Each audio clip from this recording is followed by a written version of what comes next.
Satya Nadella Hyderabad India में पैदा हुए थे।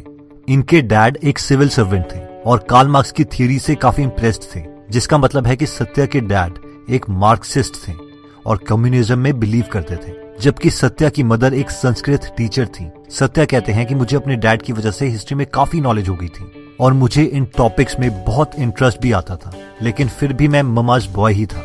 सत्या की मदर हमेशा सत्या की बहुत केयर रखती थी और हमेशा चाहती थी कि वो एक कॉन्फिडेंट इंसान बने और हमेशा लाइफ को पूरे तरीके से जिए। जैसे जैसे सत्या बड़े हो रहे थे, उन्हें स्पोर्ट्स में बहुत इंटरेस्ट आ रहा था और वो क्रिकेट में बहुत अच्छे भी हो गए थे। सत्या कहते हैं कि स्टडीज में वो उतने अच्छे नहीं थे, लेकिन फिर भी वो बहुत लकी थे कि इंडिया में उन्हें बहुत अच्छे स्कूल में पढ़ने का मौका मिला, जिसे HPS बोलते थे। HPS एक फेमस स्कूल था और इस स्कूल में बहुत फेमस लोग पढ़े हुए थे, जैसे कि एडोबी के CEO Shantanu Narayan, master card के CEO अजय बंगा, कैवियम नेटवर्क के हेड सैयद अली और फेयरफैक्स फाइनेंशियल के हेड प्रेम वात्सा। सत्या के डैड ने उन्हें एक कंप्यूटर खरीद के दिया, जिसकी वजह से उन्हें इंजीनियरिंग और टेक्नोलॉजी में काफी इंटरेस्ट आ गया। उन्होंने कोशिश करी कि वो IITs Indian institute of technology में एडमिशन ले, लेकिन उनसे IIT का एग्जाम क्लियर नहीं हुआ। अब उनके पास दो ऑप्शंस थे, या तो वो बिरला इंस्टीट्यूट ऑफ टेक्नोलॉजी से मैकेनिकल इंजीनियरिंग करें या फिर मणिपाल यूनिवर्सिटी से इलेक्ट्रिकल इंजीनियरिंग करें। उन्हें लगा कि इलेक्ट्रिकल इंजीनियरिंग ज्यादा पास है कंप्यूटर साइंस के, इसलिए उन्होंने मणिपाल यूनिवर्सिटी से अपनी इलेक्ट्रिकल इंजीनियरिंग कंप्लीट कर दी और उसके बाद उन्होंने डिसाइड किया कि वो अपनी मास्टर डिग्री कंप्यूटर साइंस में करेंगे विस्कॉन्सिन से। जब उनकी फ्लाइट शिकागो उतरी तो वो बहुत एक्साइटेड थे कि उनकी लाइफ एक नया टर्न ले रही है और वो अमेरिका पहुंच गए हैं, क्योंकि अमेरिका में ज्यादा अपॉर्चुनिटीज अवेलेबल है। कंप्यूटर साइंस में अपनी मास्टर डिग्री कंप्लीट करने के बाद उन्होंने सन माइक्रो सिस्टम्स में जॉब स्टार्ट कर दी। सत्या MBA भी करना चाहते थे, लेकिन उन्हें इंडिया में एक लड़की से प्यार था जिनका नाम अनु था और ये दोनों रिलेशनशिप में थे। इसी वक्त 1992 में माइक्रोसॉफ्ट का शेयर प्राइस बढ़ने लग गया था और माइक्रोसॉफ्ट की नई रिक्रूटमेंट के दौरान सत्या ने माइक्रोसॉफ्ट ज्वाइन कर ली और साथ में उन्होंने MBA भी स्टार्ट कर दी। इस वक्त सत्या ने डिसाइड किया कि वो अपनी चाइल्डहुड लव अनु से मैरिज करेंगे और फिर वो इंडिया आ गए अनु से मैरिज के लिए। मैरिज के बाद सत्या की वाइफ अनु ने अमेरिका के वीजा के लिए अप्लाई किया, लेकिन अनफॉर्चुनेटली वो रिजेक्ट हो गया, क्योंकि उस टाइम सत्या अमेरिका के परमानेंट रेजिडेंट थे और इस केस में उनकी वाइफ को अमेरिका का वीजा मिलना एक मुश्किल बात थी। उस वक्त सत्या ने डिसाइड किया कि वो अपने ग्रीन कार्ड को छोड़ देंगे और एक नई एप्लीकेशन से अप्लाई करेंगे ताकि उनकी वाइफ को वीजा मिलने का चांस बढ़ जाए। इससे उनके सारे फ्रेंड्स शॉक हो गए कि सत्या अपनी US की परमानेंट रेजिडेंसी को छोड़ रहे हैं ताकि सिर्फ अपनी वाइफ को वो अपने साथ US लेके आ सके, क्योंकि US की परमानेंट रेजिडेंसी मिलना एक बहुत ही डिफिकल्ट बात थी। लेकिन ये प्लान काम कर गया और इस बार अनु का वीजा एक्सेप्ट हो गया और वो सत्या के साथ अमेरिका में रहने लग गई। कुछ सालों के बाद सत्या और अनु का पहला बेटा हुआ, जिसका नाम था जैन। सत्या बोलते हैं कि जिस दिन मेरा बेटा होने वाला था उस दिन मैं सब प्लान कर रहा था कि अपने बेटे को कहाँ पढ़ाऊंगा, हम वीकेंड्स में अपने बच्चे के साथ क्या करेंगे, क्या मेरी वाइफ जॉब करेगी या बच्चों के लिए जॉब को छोड़ देगी। लेकिन सत्या की वाइफ अनु जब 36th वीक प्रेग्नेंट थी तो एक रात अनु ने फील किया कि उनका बेबी मूव नहीं कर रहा है, चाहे वो जितनी भी कोशिश क्यों ना कर ले। तो ये देख के वो दोनों एक लोकल हॉस्पिटल के इमरजेंसी रूम में पहुंचे। उन्होंने उस वक्त भी सोचा कि ये एक नॉर्मल रूटीन चेकअप है, लेकिन एग्जामिनेशन के बाद डॉक्टर्स कुछ डरे हुए लगे और उन्होंने इमरजेंसी सिजेरियन ऑपरेशन के लिए कहा।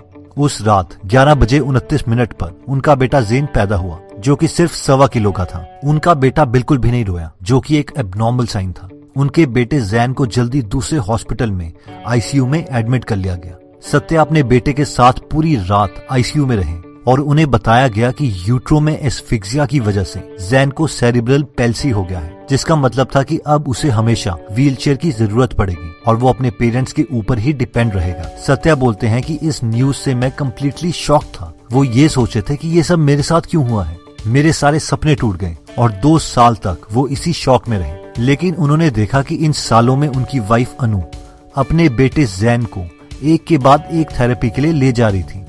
धीरे धीरे सत्या ने रियलाइज किया कि कई बार अच्छी और बुरी सिचुएशन में हम कुछ ज्यादा ही एक्साइटेड हो जाते हैं और हर बार हम बुरी सिचुएशन को इम्प्रूव नहीं कर सकते। कई बार हमें सिचुएशन को एक्सेप्ट करके जो पॉसिबल है वो करने की कोशिश करनी चाहिए। इसीलिए सत्या ने अपनी लाइफ में रिफ्रेश क्लिक किया और नए पर्सपेक्टिव से अपनी लाइफ को देखना शुरू किया, क्योंकि सत्या खुद एक टेक्नोलॉजिस्ट थे और उन्हें पता था कि टेक्नोलॉजी की मदद से लोगों की लाइफ को काफी हद तक इम्प्रूव किया जा सकता है। इसीलिए घर में जैन के स्पीच थेरेपिस्ट ने 3 स्टूडेंट्स की मदद से एक विंडोज एप्लीकेशन बनाई, जिससे जैन अपनी मर्जी का म्यूजिक सुन सकते थे। ये देखकर सत्या को विंडोज और अपनी जॉब पर काफी प्राउड फील हुआ। दूसरा जो बहुत इंपॉर्टेंट इंसिडेंट सत्या की लाइफ में हुआ वो था जब माइक्रोसॉफ्ट में नए सीईओ को बनाने की बात चल रही थी। सत्या पिछले 22 साल से माइक्रोसॉफ्ट में एक इंजीनियर और एक लीडर थे। माइक्रोसॉफ्ट के ऑफिस में काफी र्यूमर्स फैल रहे थे कि नेक्स्ट सीईओ इसे बनाया जाएगा या उसे बनाया जाएगा, लेकिन सत्या इस पर ध्यान नहीं दे रहे थे और अपने बेटे जैन की केयर में लगे हुए थे। वो अपनी जॉब में भी ये चाह रहे थे कि माइक्रोसॉफ्ट को क्लाउड सर्विस में आगे बढ़ना ही पड़ेगा। सीईओ की पोजीशन के लिए काफी कैंडिडेट्स के लिए इंटरव्यू हो रहे थे, जिसमें सत्या का भी नाम था। उन्हें बोर्ड मेंबर्स ने बुलाया और इंटरव्यू में पूछा कि अगर तुम्हें माइक्रोसॉफ्ट का सीईओ बनना है तो तुम्हें हमें ये प्रूव करना पड़ेगा कि तुम्हें किसी भी हालत में ये जॉब चाहिए। इस सवाल का सत्या ने ज्यादा कन्विंसिंग आंसर नहीं दिया। 24 जनवरी 2014 को इवनिंग में जॉन का फोन आया। उस वक्त सत्या कामली कुकाबुरा क्रिकेट बॉल से खेल रहे थे, जो कि वो हमेशा करते थे जब भी उन्हें स्पीकर में फोन आता था। उस वक्त जॉन ने कहा, congratulation Satya, board of directors ने तुम्हारा नाम रेकमेंड किया है माइक्रोसॉफ्ट के नेक्स्ट सीईओ के लिए। और फाइनली फरवरी 4, 2014 को सत्या माइक्रोसॉफ्ट के नए सीईओ बना दिए गए। सत्या कहते हैं, मैंने उसी दिन डिसाइड कर लिया था कि मैं दोबारा से माइक्रोसॉफ्ट का रिफ्रेश का बटन प्रेस करना चाहता हूँ। माइक्रोसॉफ्ट को एक नए पर्सपेक्टिव से देखना चाहता हूँ। इसलिए उन्होंने डिसाइड किया था कि वो कंपनी के कल्चर को सबसे ऊपर रखेंगे। वो जानते थे कि उन्हें माइक्रोसॉफ्ट की आत्मा को दोबारा से जिंदा करना पड़ेगा, उन प्रिंसिपल्स को जिंदा करना पड़ेगा जिसकी वजह से माइक्रोसॉफ्ट को बनाया गया था। वो माइक्रोसॉफ्ट के कैंपस में उस दिन बहुत जल्दी पहुंच गए और अपनी लाइंस रिहर्स करने लगे, जो उन्हें अपने एम्प्लॉयज को फर्स्ट डे बोलनी थी। उस दिन उनके वर्डिंग्स थे, जिस इंडस्ट्री में हम हैं वो ट्रेडिशन को ज्यादा इंपॉर्टेंस नहीं देता। हमारी इंडस्ट्री में रिस्पेक्ट उसे मिलती है जो इनोवेशन करता है। अब हमारे सामने जो सबसे बड़ा चैलेंज है वो ये है कि हम माइक्रोसॉफ्ट को मोबाइल और क्लाउड में भी आगे लेके जाएं। अगले कुछ महीनों तक सत्या ने माइक्रोसॉफ्ट को रीअरेंज करना स्टार्ट किया और ज्यादातर कंपनी के एम्प्लॉयज को बहुत मोटिवेट किया कंपनी में मेन चेंजेस करके। उनका माइक्रोसॉफ्ट के लिए मेमो था, हम एक ग्लोबल कंपनी है और हमें हर स्टेप यही सोचते हुए लेना है। सत्या की वजह से ही क्लाउड सर्विस में माइक्रोसॉफ्ट बहुत सक्सेसफुल रहा और ये उन्हीं का प्लान था कि कस्टमर से क्लाउड सर्विस के लिए माइक्रोसॉफ्ट हर महीने कुछ ना कुछ इनकम कमाए, क्योंकि पहले माइक्रोसॉफ्ट में ऐसा नहीं होता था। पहले माइक्रोसॉफ्ट पैसे सिर्फ तभी कमाता था जब किसी नए कंप्यूटर में उनका सॉफ्टवेयर डाला जाता था। आज तक की हिस्ट्री में माइक्रोसॉफ्ट के सिर्फ 3 ही सीईओ रहे हैं। पहले थे बिल गेट्स, दूसरे थे स्टीव बॉलमर और तीसरे सत्या नडेला। बिल गेट्स और स्टीव बॉलमर का हमेशा एक मोटो ही था कि माइक्रोसॉफ्ट दुनिया के ऑलमोस्ट हर कंप्यूटर में होना चाहिए। जब सत्या सीईओ बने तो उन्होंने इस मोटो को थोड़ा चेंज कर दिया। उन्होंने कहा कि हम ये ऑब्जेक्टिव पूरा कर चुके हैं। आज माइक्रोसॉफ्ट ऑलमोस्ट हर कंप्यूटर में इंस्टॉल्ड है, लेकिन अब विंडोज का मेन गोल है कि हम हर ऑर्गेनाइजेशन के हर एम्प्लॉय को एम्पावर करें विंडोज के जरिए, ताकि वो अपनी लाइफ में और ज्यादा इंप्रूव हो सके।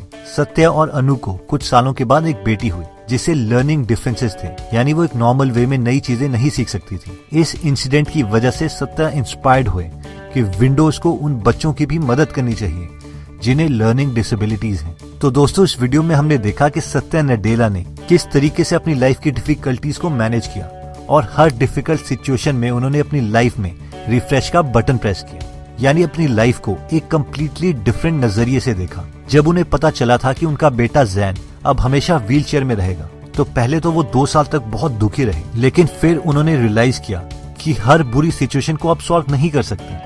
कई बार ऐसी सिचुएशन में हमें टाइम को पास होने देना पड़ता है और बस ये देखना होता है कि हम उस सिचुएशन में कितना बेस्ट कर सकते हैं। Sometimes we have to live with the situation. Same इसी तरीके से जब माइक्रोसॉफ्ट की सेल्स कम हो रही थी तो सत्या नडेला को माइक्रोसॉफ्ट का नया सीईओ बनाया गया, लेकिन सत्या ने इस सिचुएशन को भी डिफरेंट तरीके से देखा और दोबारा से माइक्रोसॉफ्ट में एक जान डाल दी। दोस्तों, ये सारी बातें हमने आपको सत्या नडेला की बुक हिट रिफ्रेश से बताई है और ये बुक मुझे बहुत अच्छी लगी। दोस्तों, अगर आप नॉलेज में इंटरेस्टेड हैं तो हमने गीगल ऐप का नया वर्जन लॉन्च किया है, जहां पर आप फ्री में हिंदी में ऑडियो बुक समरीज सुन सकते हैं। समरीज जैसे कि rich dad poor dad, the power of your subconscious mind, thinking fast and slow, Steve Jobs, Elon Musk, the code of extraordinary mind, Chanakya Niti, Atal Bihari Vajpayee, who moved my cheese and many many many मोर।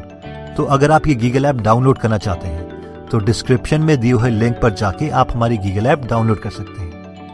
दोस्तों, इस book में और भी काफी interesting tips दिए गए हैं। अगर आप ये पूरी बुक पढ़ना चाहते हैं तो डिस्क्रिप्शन में दिए हुए लिंक पे जाके आप ये बुक खरीद सकते हैं। आप 2 फुल बुक्स को भी फ्री में सुन सकते हैं, जिसके लिए मैंने लिंक डिस्क्रिप्शन में दे दिया। दोस्तों, कमेंट सेक्शन में आप बता सकते हैं कि आप नेक्स्ट वीडियो किस टॉपिक पर चाहते हैं, ताकि हमें भी फीडबैक मिले और उसी टॉपिक्स को हम कवर करें। इस चैनल को जरूर सब्सक्राइब कर लीजिए और बेल का बटन दबा दीजिए, ताकि आप ऐसी नॉलेजेबल वीडियोस कभी मिस ना करें। और इस वीडियो को लाइक जरूर कीजिएगा ताकि हमारा कॉन्फिडेंस बढ़े।